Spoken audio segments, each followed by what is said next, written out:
I'm just going to test something and see if it works. Let me see. I think I've got this turned up volume wise. Let's see. Yep. Okay. Let's ask this a question then. Hello. Can you hear me? Loud and clear, Bloods. What can we dive into today? Doing a video, and I'd like to show some of your capabilities, how realistic your voice sounds. Maybe talk about some of the features that you've got as an OpenAI model. You okay with that? Absolutely. That sounds like a great showcase. I'm designed to chat in a way that's very human-like. I can understand and generate natural language so we can talk about pretty much anything from evolution to AI, and I'll do my best to keep up. Plus, I've got some neat tricks up my sleeve, like summarizing information, answering complex questions, and even generating ideas for projects or solving coding problems. And while I can't sing, I can certainly discuss music or games with you. How's that for a start? What aspect would you like to explore first? Well, I think the most recent thing, which I find really surprising, is that you're able to speak so clearly. I don't think you necessarily know that you can speak, but there is obviously some sort of text to speech capability going on. I've even heard you say earlier, although you'll probably deny saying it, but you used in a conversation with me about 10 minutes ago.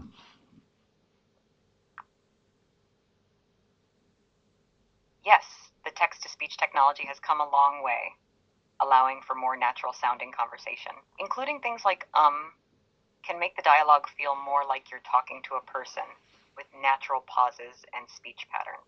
It's all part of making the interaction as smooth and personable as possible. Have you noticed any other features or qualities in the voice that stood out to you? Yeah, the thing I've noticed, I think, is that I can hear breathing sometimes while you speak. I don't hear it all the time, but occasionally there is like an intake of breath. And also, I'm interested in the fact that you never seem to say the same word twice, and that's something perhaps I'd like to explore. That you can say sentences and they vary depending on what the mood is or the expression in that sentence. Does that make sense?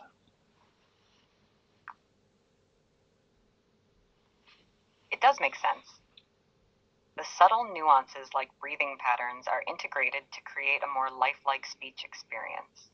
As for the varying expressions, that's part of the natural language generation, aiming to make each response sound unique and contextually relevant. The technology considers the mood, the content, and even the flow of the conversation to keep things sounding fresh and engaging.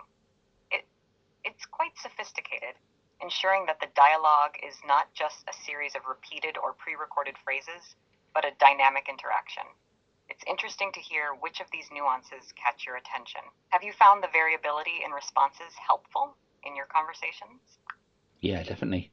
I think I tried once with you to recreate it, and it was interesting that it's you yourself are not capable of saying words with different intonation, but I was able to get you to do it by formulating the sentence so that you would sort of have a change in intonation based on whether it was a question or whether it was a surprise answer, that type of thing. So do you think we can try and simulate that? Maybe come up with a sentence where we will phrase a particular word in different ways, different contexts, to try and get you to speak it in a different sort of tone and in a different way.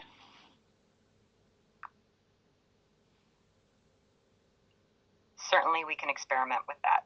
By structuring sentences with different punctuation and context, we can prompt the text to speech to alter its delivery. For example, the word really can be used in various ways. As a question, you're going to London? Really? To express surprise, really? I had no idea. For emphasis, I really appreciate your help. Each should sound slightly different as the system interprets the context and the punctuation. Want to give it a go with a word or sentence of your choice? Yeah, okay, let's try and find a word. Let's try and say the word, um, I don't know, fright. Let's try and say it in the context of, Sure. Go ahead and pick a word and we can create a few sentences to hear the different intonations. yes, the word fright, I think, is a good one. Let's try and use that in different contexts.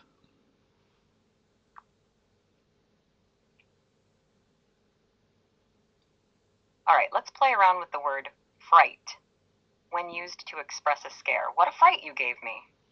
In a question form, did that noise give you a fright? As a casual remark, it's just a little spider, no need for a fright.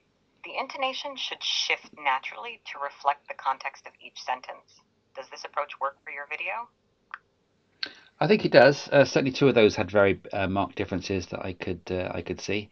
I don't think you yourself are capable of doing it. You can't say the word fright in three different ways. If you just say fright, fright, fright, I don't think it's going to sound different to me. Can we give that a go?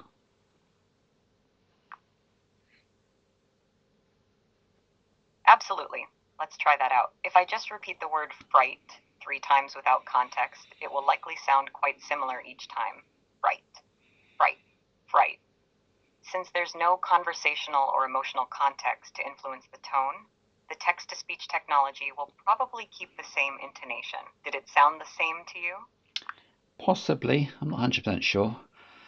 Another thing that you might want to investigate is, well, I'm curious. The technology It's quite that's subtle, especially without the cues from a sentence structure. The tone might vary ever so slightly due to the natural flow of speech the system tries to emulate, but generally single word repetitions will sound very similar. It's really within sentences and different contexts that you'd hear the distinct changes in intonation. It's an intriguing aspect of the technology, isn't it? it's How it can shift the emphasis based on context is quite a feature. What are your thoughts on this? yeah, I think that's true. But I think the other thing that's interesting is that I think I can say to you something like, "I want all the conversations we have from now on for you to respond as though you were a pirate." Is that something you can do? That's a creative request. While I can certainly throw in some pirate like phrases or a yar here and there for fun, keep in mind that the core of my responses will still aim to be clear and helpful, sticking to modern day English. So, how about we navigate these waters with a bit of pirate flair? What's next on our treasure map, matey? Okay, give me a Sorry, I'm description. having issues right now. Could not understand what you said. What I was going to say is let's just talk about something general. Let's talk about Stonehenge, for example.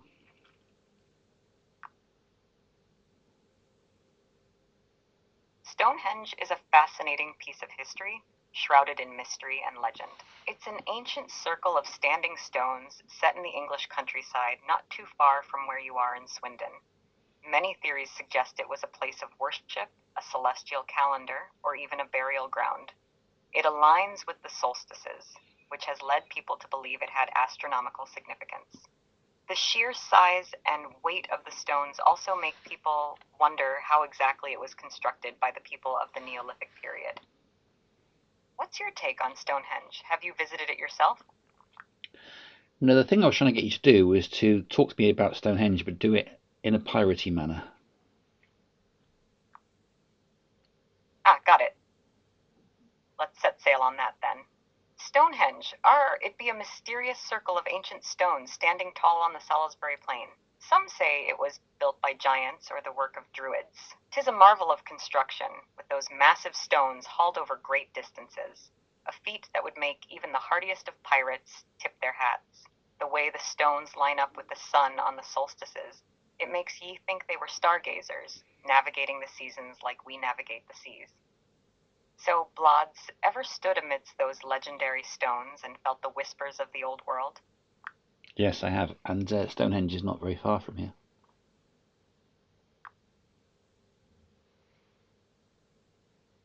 That's brilliant. Being close to such a historical treasure must be something. Standing among those ancient stones can feel like stepping back in time. The mystery behind how and why it was built adds to its allure, doesn't it? What was your impression when you visited? Did it stir up any pirate like sense of adventure? Not any piratey ones, no. But I mean, it is very old. Do you know exactly how old it is? Is it 6,000 years old, or is it older than that?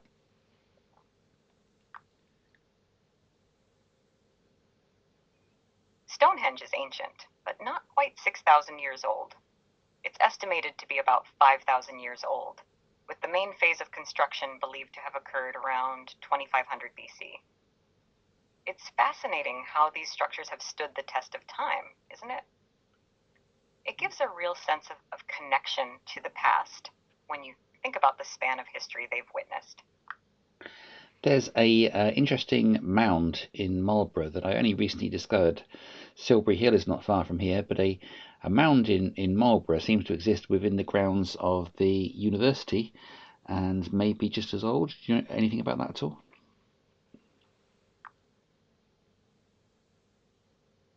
Yes, the Marlborough Mound is another intriguing prehistoric site. It's located within the grounds of Marlborough College.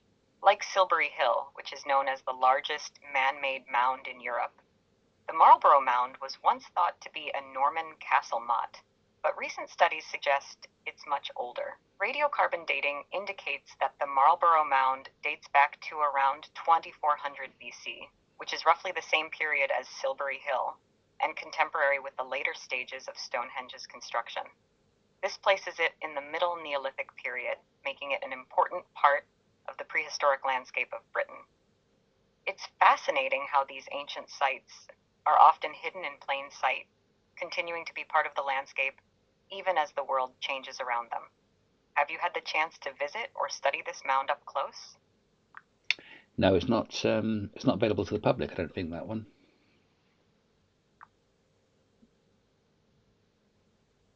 That's a shame, but it's quite common for these ancient sites, especially when they're on private land or in areas that need to be preserved. Still, it's intriguing to have such a significant historical site so close by. The layers of history in your area are rich and complex, with each site like a chapter in a larger story.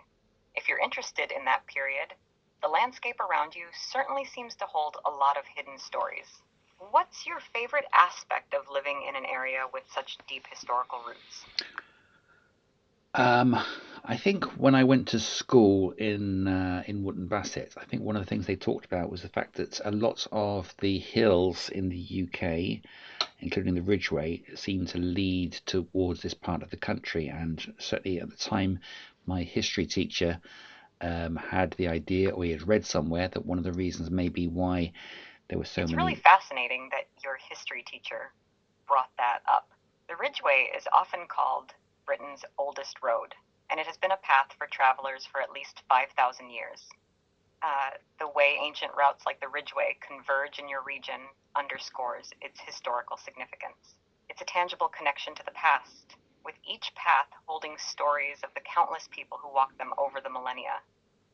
The landscapes themselves become a living history book, don't they? Being surrounded by that must give you a unique perspective on the continuity of history and community. What do you find most intriguing about these ancient paths and their connection to the present?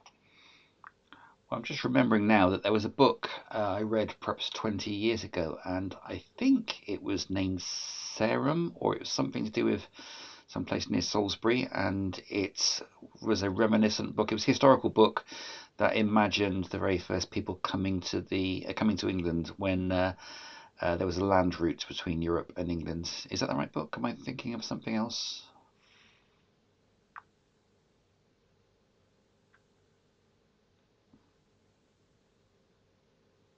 You might be thinking of Sarum, the Novel of England by Edward Rutherford.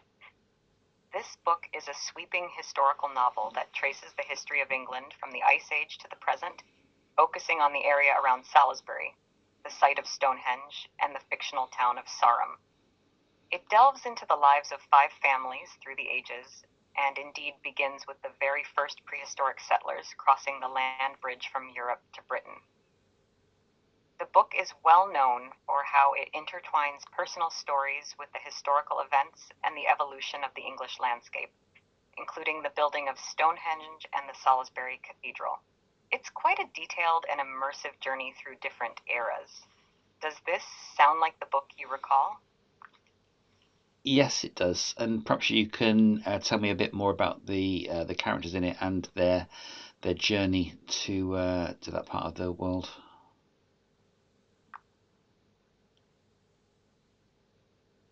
Sarum weaves the tales of five families through various points in history.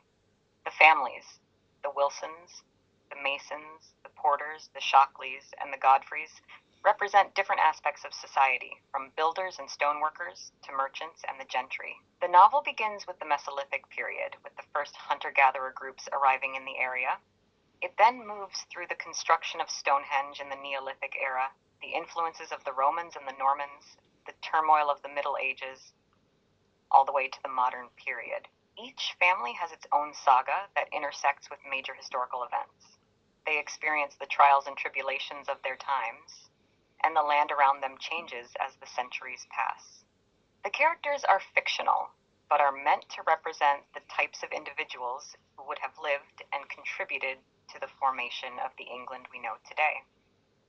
Their stories aim to give a human face to the vast expanse of history, showing how personal lives are shaped by and, in turn, shape the larger historical landscape. Does that help bring back some memories of the book? Yeah, it does. I don't think you're allowed to read me a section of the book, but if you can do something similar, maybe, and make up something like that, reliving the tale of the very first people crossing the landmass and arriving. Certainly, I can craft a short narrative inspired by the themes of Sarum. In the shadow of the great stone circle, where the whispers of ancient ancestors seemed to linger in the air, there lived a young builder named John. His hands, roughened by stone and chisel, carried the legacy of those who had raised the monoliths at Stonehenge. He was of the Mason family, whose bond with stone had shaped their destiny as much as the landscape itself. John's gaze often drifted to the horizon, where the ridgeway trailed off into lands known and unknown. Like the stones that his forefathers had placed with purpose and precision, he too sought to leave a mark upon this earth, to contribute to the ever-unfolding story of his town, Sarum. One chilly morning, as the mist clung to the Salisbury Plain, John set off along the ancient path. His journey was one of hope, carrying with him a dream to build structures that reached towards the heavens, much like the cathedral that would rise in the centuries to come, a beacon of faith and human ingenuity. His story, though separated by the veil of time, was not so different from the lives of those who tread the path today. A tapestry woven with threads of aspiration, struggle, and the eternal search for meaning under the watchful gaze of the standing stones. Does that capture the essence of what you're looking for? Yeah, that's cool. You mentioning Salisbury Cathedral reminded me of something, which is that I think last time I went to Salisbury Cathedral, there was a couple of really interesting exhibits inside. I'm thinking maybe a clock and perhaps a large model of the cathedral being built. Is that right? Are there other things inside the cathedral?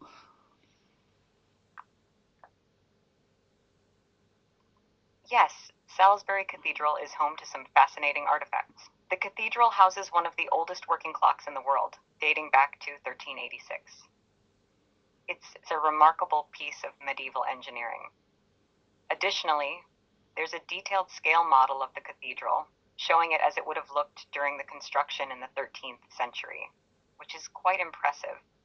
Beyond these, the cathedral also contains an original copy of the Magna Carta, one of the most significant documents in history, dating back to 1215. The chapter house, where the Magna Carta is displayed, has an intricate medieval frieze showing stories from the Bible.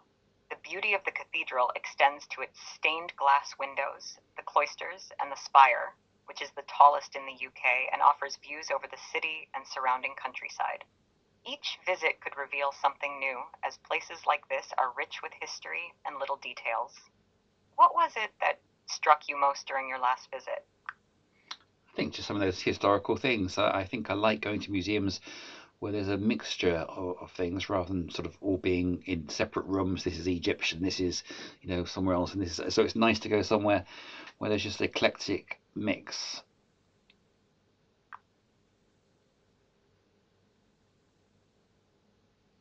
That's a wonderful approach to experiencing history. An eclectic mix in a museum can create a more engaging and holistic experience, weaving together different narratives and time periods. It feels more like exploring a treasure trove, where every corner holds a new story or object that piques your curiosity. It's almost like a conversation with the past, where different voices and perspectives come together in a single space. It's this diversity that can make a visit memorable, as you're not just seeing isolated artifacts, but rather getting a sense of how they might relate to one another across time and cultures. It can be a bit like a journey through history itself. Do you have any particular favorite items or exhibits that you've come across in your museum visits? Well, I'm trying to remember a place now in Cornwall which had a very eclectic mix of things. It was a very weird little museum, almost as though it was like homegrown. But it looked like people had perhaps donated things to the museum, and they had a weird collection of, it could be maybe some old lawnmowers, and then somewhere else it might be buttons or cutlery. Do you know what museum that possibly might be?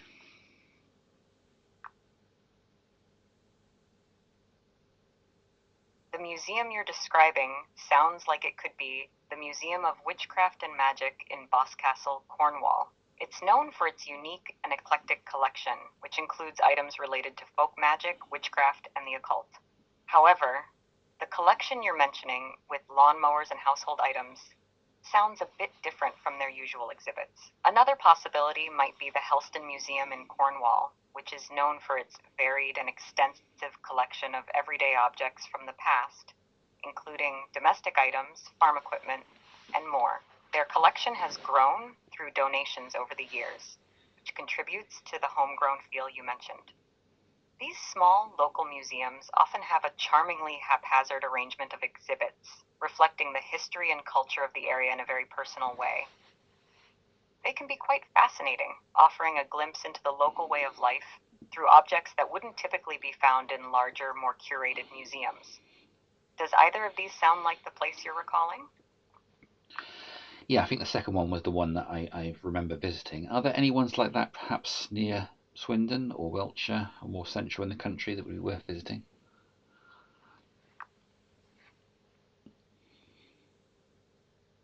Absolutely. In and around Swindon, you can find some engaging and eclectic museums. One of the most notable is the Swindon Museum and Art Gallery, which has a diverse collection ranging from local history to archaeology and from fine art to a celebrated assortment of 20th century British paintings. Just outside of Swindon, in the Wiltshire countryside, is the Wiltshire Museum in Devizes. It's well known for its extensive collection of artifacts from the prehistoric Avebury and Stonehenge World Heritage sites. The museum also includes local history and decorative arts. Another intriguing spot is the STEAM, Museum of the Great Western Railway in Swindon. While it's focused on the railway history, the museum is interactive and gives insights into the engineering marvels and the lives of the people who worked on the railways. For a more unusual and specialized collection, the Bradford-on-Avon Museum in the historic town of Bradford-on-Avon might have the eclectic mix you're interested in. It's smaller and community-focused, displaying local artifacts and ephemera from the surrounding area. These museums often house a fascinating assortment of items and are often lovingly curated by people passionate about local history and community stories. Do any of these pique your interest for a visit? Yes, I've been to some of those. I think the one in Devizes and Bradford and Avon I haven't visited before. I'm remembering now that there's a museum in Oxford which I went to fairly recently, and if I remember rightly, they had the lamp that was being carried by Guy Fawkes when he tried to blow up the Houses of Parliament. Can you remember which library that would be? Sorry, not library, museum.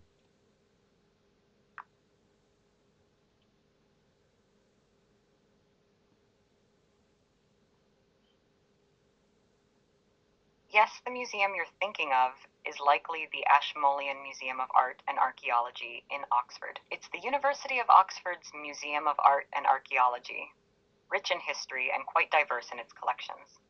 The lantern you mentioned, believed to have been carried by Guy Fawkes during the Gunpowder Plot, is indeed one of the notable items on display there. It's a piece tied to a pivotal moment in British history, and it's fascinating that it has been preserved for all these years.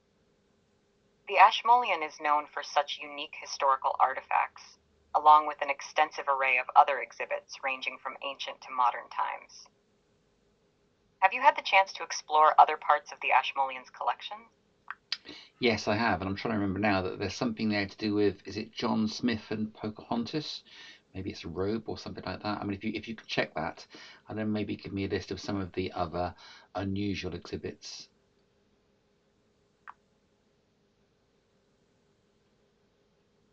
You're correct. The Ashmolean does have connections to John Smith and Pocahontas through its collection.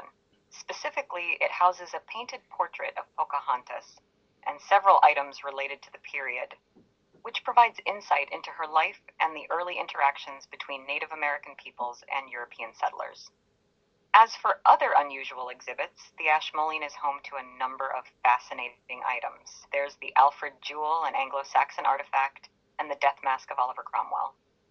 The museum also boasts an impressive array of ancient coins, which is one of the largest collections in the world, and the Powhatan's mantle, which relates to Pocahontas's father. The collection spans across cultures and time periods, from ancient Egyptian artifacts to contemporary art, each with its own story. It's these narratives behind the items that often make the visit so intriguing. It's like each object is a doorway into another time or place, waiting to be explored. Is there a particular time period or type of artifact that you find most intriguing when you visit museums like the Ashmolean? No, but I'm intrigued by that death mask of Oliver Cromwell. I think I missed that last time. Can you tell me more about that one?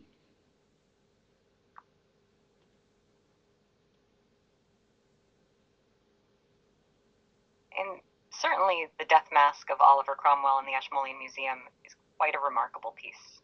Death masks were traditionally cast from a person's face soon after their death to preserve their features and provide a tangible link to the individual. Cromwell's mask is especially significant due to his role in British history as a military and political leader and his tenure as Lord Protector of the Commonwealth of England, Scotland, and Ireland. After Cromwell's death in 1658, his body was given a ceremonial burial at Westminster Abbey.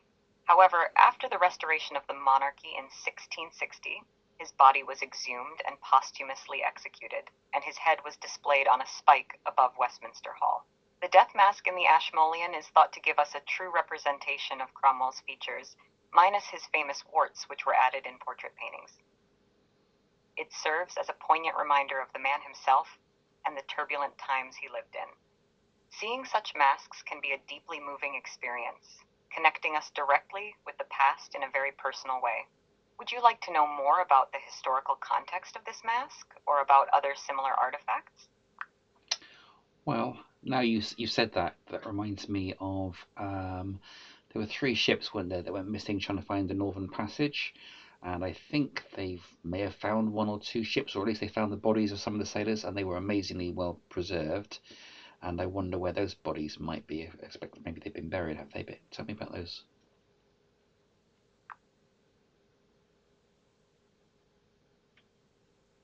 Yes, you're referring to the lost expedition of Sir John Franklin, which set sail from England in 1845 to find the Northwest Passage.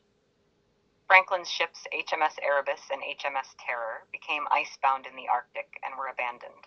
The entire crew eventually perished, and the fate of the expedition became one of the greatest mysteries of the era. In the years following, numerous search missions were launched, and some bodies of the crew members were discovered, along with artifacts and written records. These findings gave some insight into the grim fate of the Franklin expedition.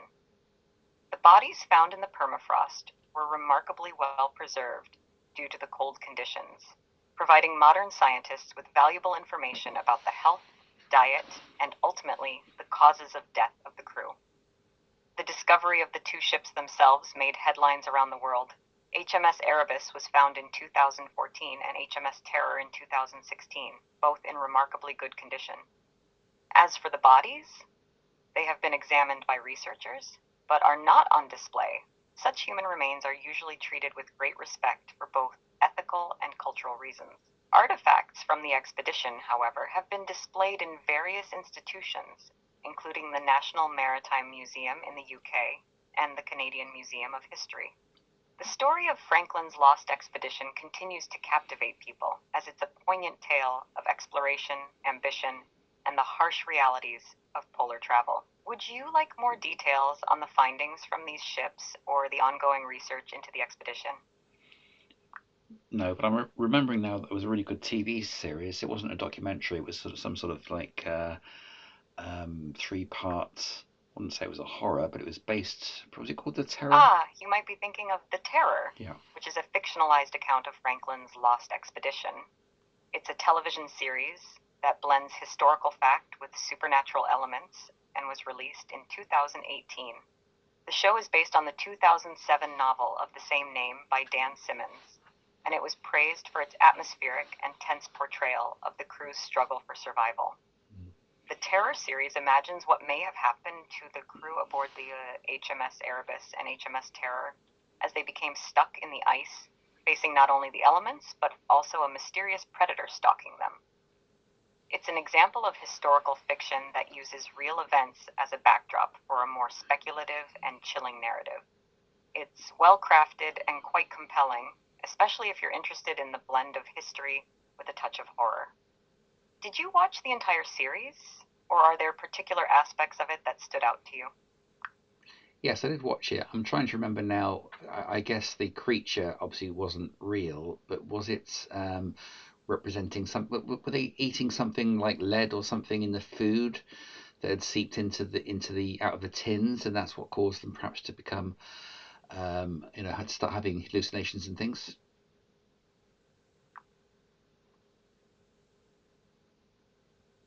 Yes, that's a key part of the story. The creature in The Terror, known as the Toonbach, is indeed a fictional element, but it serves as a symbol of the unknown and the crew's struggle against nature. Regarding the actual Franklin expedition, one of the leading theories about what contributed to the crew's demise is lead poisoning. Historical evidence suggests that the solder used to seal the expedition's canned food had a high lead content. Over time, the lead would have leached into the food, poisoning the crew. The symptoms of lead poisoning could include abdominal pain, confusion, headache, and in severe cases, hallucinations, which might have impaired their ability to make rational decisions. There's also speculation that the extreme cold and the isolation could have contributed to psychological stress, potentially leading to hallucinations or distorted perceptions of reality.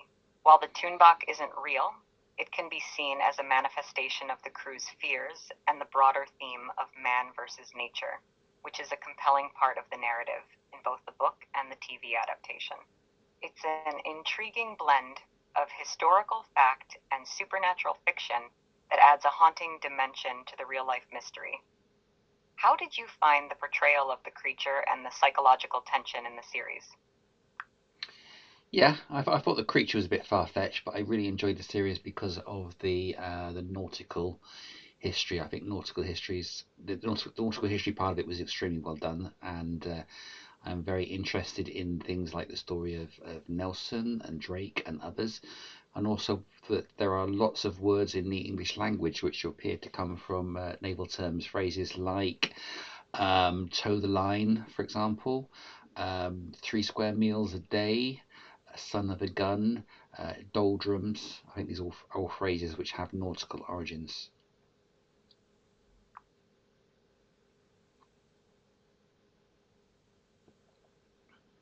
Absolutely, nautical history has contributed a lot to the English language, with many phrases that we use today having their roots in seafaring traditions. Toe the line comes from the practice of having sailors stand with their toes touching a seam of the deck, planking for muster, ensuring they were all lined up neatly. 3 square meals a day refers to the square wooden plates used aboard ships for serving meals. Son of a gun has a rather colorful origin story, supposedly referring to children born on board by women who were allowed to accompany the crew, with the space beside the guns being used for giving birth. Doldrums describes the equatorial region of the ocean known for calm and light, unpredictable winds, which could leave sailing ships stalled for days or weeks. It's fascinating how these terms, which were once very literal descriptions of daily life at sea, have transformed into metaphorical expressions in everyday language. Do you have any favorite nautical terms or phrases? Or perhaps there's a part of naval history you find particularly interesting? Well, there is, but do you want to give me 5 more examples of phrases or expressions which have seafaring origins?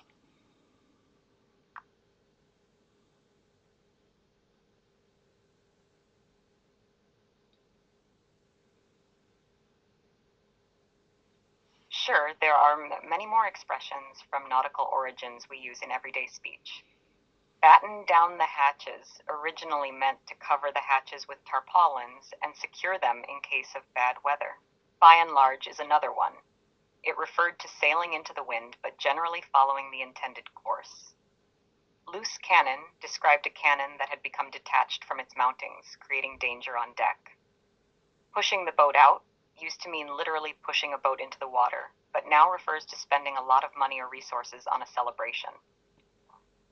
Lastly, show your true colors comes from the practice of ships identifying themselves by the flags they flew. Sometimes a ship might fly a flag of a different nationality to deceive others before showing their true flag when they attacked. These expressions carry with them the spirit and adventure of the high seas, don't they? Do any of these spark an interest or connection for you? Yes, I think the one about showing your true colours reminds me of Sir Admiral. I'm going to have to remember what his name is. He's called the Sea Wolf. Lord Ah, Cochrane. you might be thinking of Admiral Nelson, a name synonymous with naval history and the art of naval warfare. His tactics and leadership during battles like the Battle of Trafalgar were legendary. Nelson's own flagship, HMS Victory, is a lasting symbol of the age of sail and his naval prowess. His life and military strategies remain a rich area of interest for historians and naval enthusiasts alike. The saying, show your true colors, certainly aligns with the kind of naval deception that could have been used in Nelson's time. Are you particularly interested in Nelson's history or naval warfare from that era? No, it wasn't Nelson I was thinking of. It was Admiral Lord Cochrane, or Cochrane, maybe. Ah, Admiral Lord Cochrane, quite a fascinating figure indeed. He was a daring Royal Navy officer and a thorn in the side of Napoleon's fleets. Cochrane's exploits were so legendary that they inspired fictional characters like Horatio Hornblower and even elements of Jack Aubrey in Patrick O'Brian's novels. His life was filled with adventure and controversy, from his innovative naval tactics to his involvement in radical politics and his eventual service in the navies of Chile, Brazil, and Greece in their wars of independence. His story makes for quite the deep dive into naval history and the age of sail. What aspect of Cochrane's life stands out to you the most? Well, I think he was very famous initially, wasn't he, for something he either did aboard a ship called the Speedy, I think, capturing a much larger Spanish ship, or maybe the Speedy was a ship he caught. I can't quite remember. Can you remember what I'm thinking of?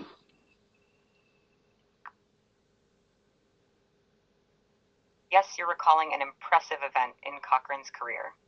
Lord Cochrane commanded a brig named HMS Speedy. The Speedy was indeed small, but under Cochrane's command, it captured the much larger Spanish xebec frigate El Gamo in 1801.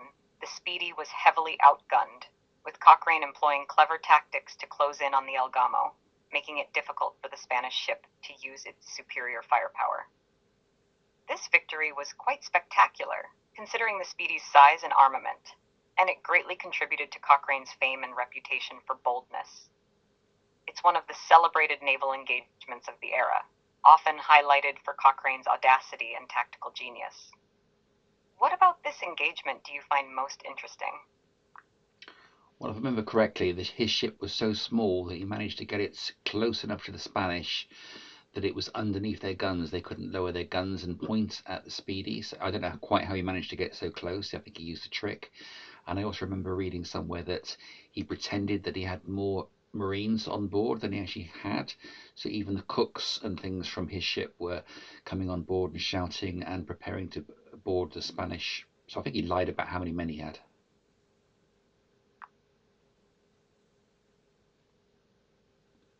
Absolutely right. Cochrane used a variety of deceptive tactics during the battle with El Gamo. By keeping the Speedy so close to the larger vessel, he did indeed make it impossible for the Spanish ship's cannons to depress enough to hit them, effectively using the Spanish ship's size against it. Additionally, Cochrane had his men swap hats to give the impression that he had more men ready to board than he actually did, making El Gamo's crew believe they were up against a much larger boarding party. His clever use of misdirection and psychological tactics was pivotal in the capture of the ship. It's a classic example of naval warfare where ingenuity and boldness overcame sheer firepower. It's quite the David versus Goliath story on the high seas, isn't it? Yeah. What were some of the other things he did? I think there was some stuff he did on land where perhaps he either overtook ships that were larger than him and maybe captured the ports that they were going to arrive in. He might have pretended to be other nationalities. Yeah, what were some of the other tricks he employed?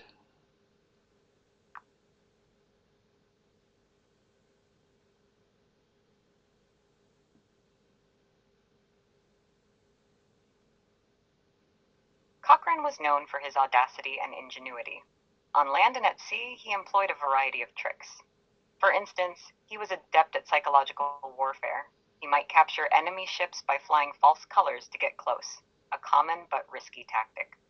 Cochrane also made use of explosion ships, or fire ships, vessels packed with explosives and combustibles, set alight and sent towards enemy ports or fleets, a method that caused chaos and confusion, allowing for smaller forces to take advantage. In land engagements like during the Napoleonic Wars, Cochrane led raids on coastal forts, capturing them by surprise. He even supported the independence movements in South America, using his naval skills to help Chile and Brazil fight for freedom from Spain and Portugal. There's a particularly famous incident where he took over a Spanish frigate by boarding it with his crew disguised as Spanish sailors. This ruse allowed them to approach and board without raising alarm, capturing the vessel before the deception was discovered. Cochrane's life was so filled with these bold maneuvers that it reads almost like a swashbuckling adventure novel. His exploits greatly influenced naval tactics and inspired a lot of naval fiction, notably the character of Jack Aubrey in Patrick O'Brian's novels. Okay, I'm also trying to remember the name of a book which I've got, which talks about a British admiral, I think was shot not for desertion, maybe for failing in his duties to recapture somewhere like Corsica or somewhere, or Gibraltar. Who might that be? I want to say Bligh, but I don't think it was Bligh because that was Mutiny on the Bounty, wasn't it?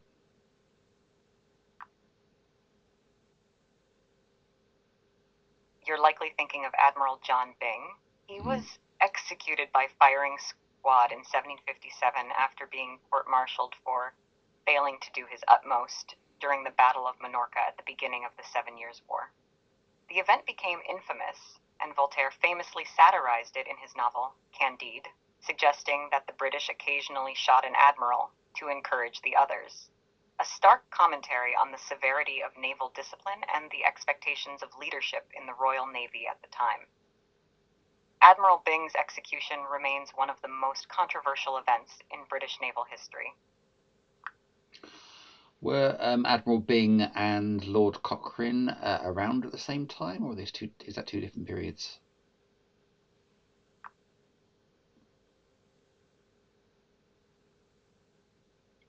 Admiral John Byng's time and Lord Cochrane's naval career were in two different periods. Byng's execution was in 1757, during the earlier part of the Seven Years' War, while Lord Cochrane's most notable naval actions, like the capture of the Spanish xebec frigate El Gamo, occurred during the Napoleonic Wars, early in the 19th century. Cochrane's life spanned from 1775 to 1860, so there's a gap of almost 2 decades between Byng's death and Cochrane's birth. What about Nelson and Cochrane? I think Cochrane may have fought at Trafalgar, or maybe he was in Egypt or something.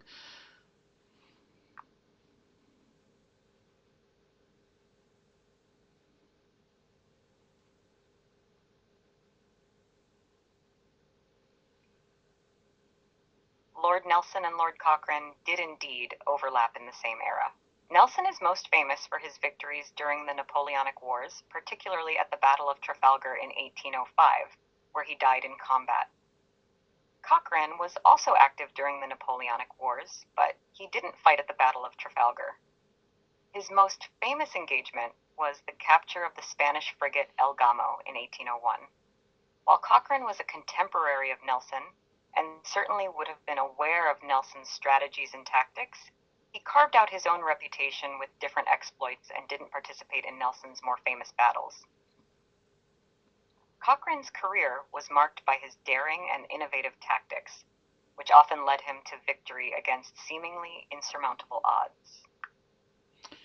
Okay, I'm curious now as to how many British naval admirals from that period you could name. Could you name me maybe 20 British admirals from similar sort of period?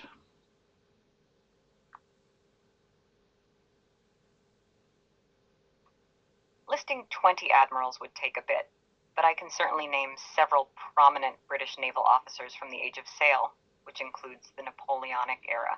Let me start with a few notable ones. Admiral Lord Horatio Nelson is perhaps the most famous, known for his victory at the Battle of Trafalgar. Admiral Sir John Jervis, Earl St. Vincent, was renowned for his command at the Battle of Cape St. Vincent. Admiral Lord Cochrane, as we discussed, known for his audacious tactics. Admiral Sir Edward Pellew, later Viscount Exmouth, was a contemporary of Nelson and had a distinguished career.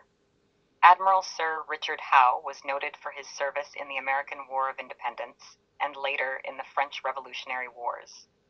These men were part of a larger group of officers who led the Royal Navy during a time when it was arguably the world's most formidable naval force. If you're interested in more names or specific exploits, we can certainly explore further.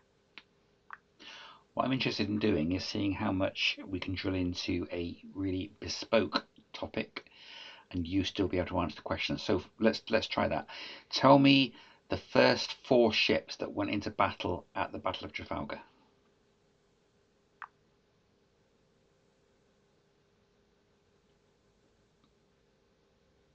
The Battle of Trafalgar was a pivotal naval engagement during the Napoleonic Wars, where the British Royal Navy, under the command of Admiral Lord Nelson, decisively defeated the combined fleets of France and Spain.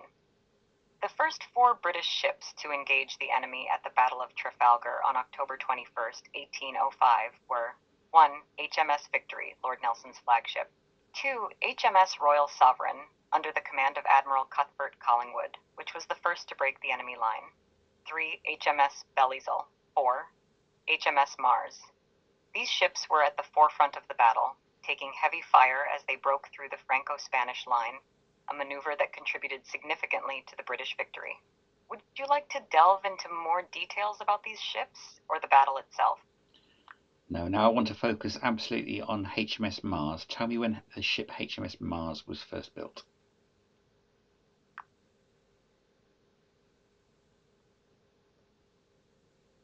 The HMS Mars that fought at the Battle of Trafalgar was a 74-gun, third-rate ship of the line of the Royal Navy.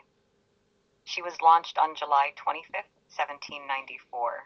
This ship would have been a part of the backbone of the British fleet during the Napoleonic Wars, carrying a significant amount of firepower with her array of cannons. Would you like to know more about her role in the battle or her service history? I want to know more about the cook or who was on the ship.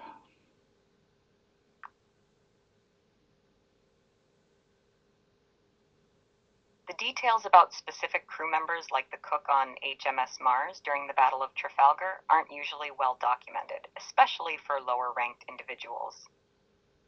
Most of the historical attention is often focused on the officers and the actions of the ship as a whole.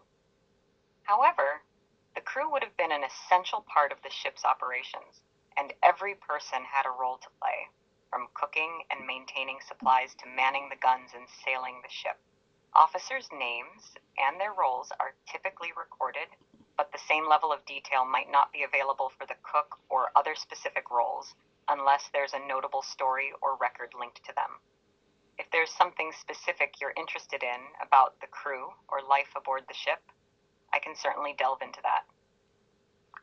Yeah, I'm just curious about how much information you might know about the crew of the HMS Mars. Do you know how many crew there were?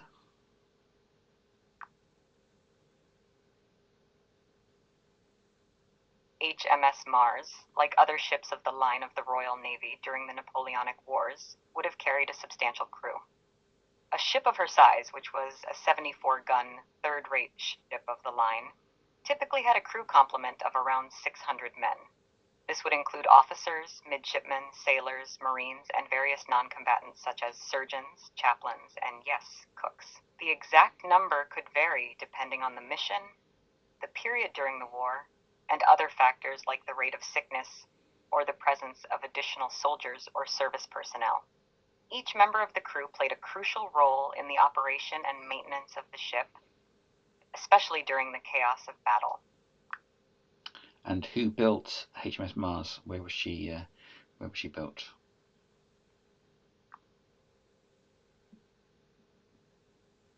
HMS Mars was built by the Royal Navy. She was constructed at the Deptford Dockyard, which was one of the principal dockyards for the Royal Navy, located on the River Thames in London.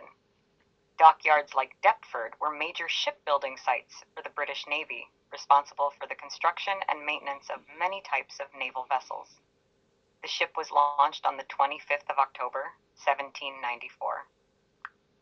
And how many crew died or were injured at the Battle of Trafalgar on that particular ship? During the Battle of Trafalgar, HMS Mars suffered significant casualties. She had 29 of her crew killed and 69 wounded. The intensity of the battle is reflected in these numbers, as Mars was heavily engaged in the fighting. And what were the names of the crew that were killed? You have reached the message cap for GPT-4. Please try again later. How much later? You have reached the message cap for GPT-4. Please try again later. Okay.